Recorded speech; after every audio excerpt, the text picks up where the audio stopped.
If the United States can capture a foreign president today, it changes what war, peace, and power look like tomorrow. And that affects your money, your security, and the rules everyone else is now free to ignore. That's why this matters. Welcome to Why It's Trending Daily. I'm Hank, and this is where I break down the stories that everyone is suddenly Googling, and I explain to you what actually matters. So overnight, the United States carried out strikes in and around Caracas and announced it had captured Venezuelan President Nicolas Maduro and his wife, flying them out of the country to face charges in United States courts. Explosions were reported across the capital, military installations were hit, the Venezuelan government declared a national emergency, deployed troops internally, and demanded proof that Maduro is still in fact alive.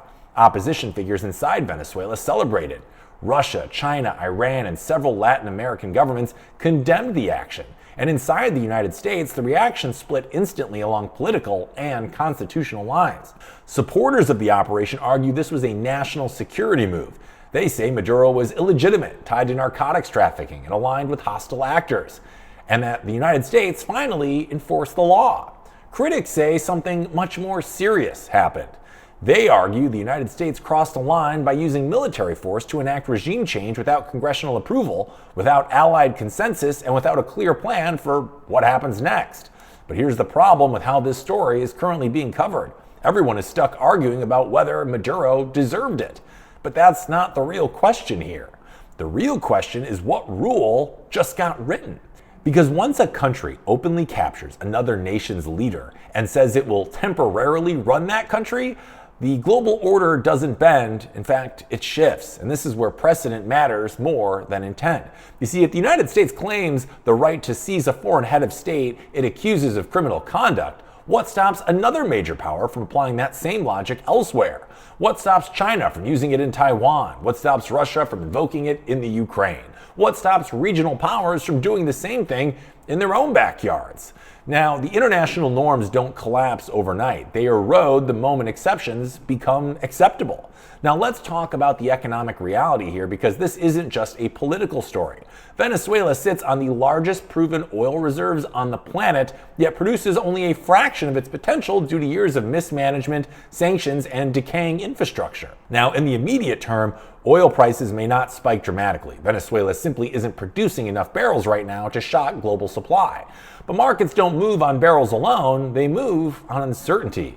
And uncertainty just exploded.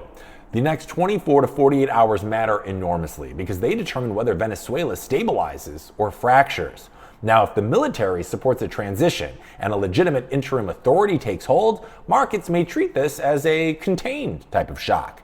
Now, if factions were to splinter, armed groups resist, or the country descends into internal conflict, the risk premium rises fast. And that shows up in fuel prices, inflation pressure, and global volatility.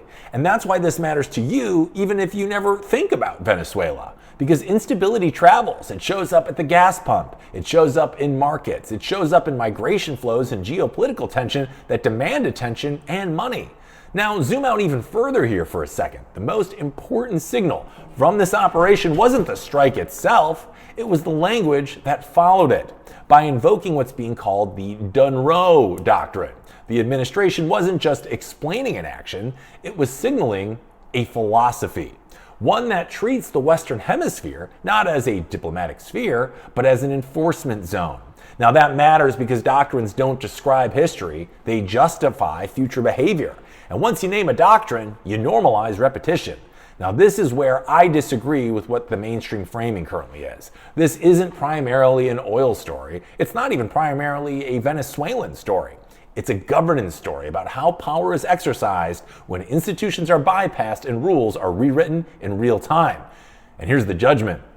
This didn't become dangerous because of one night of strikes. It became dangerous the moment force replaced consensus as the default tool. And why this matters to you personally is pretty simple. When global norms weaken, instability becomes more expensive financially, politically, and psychologically.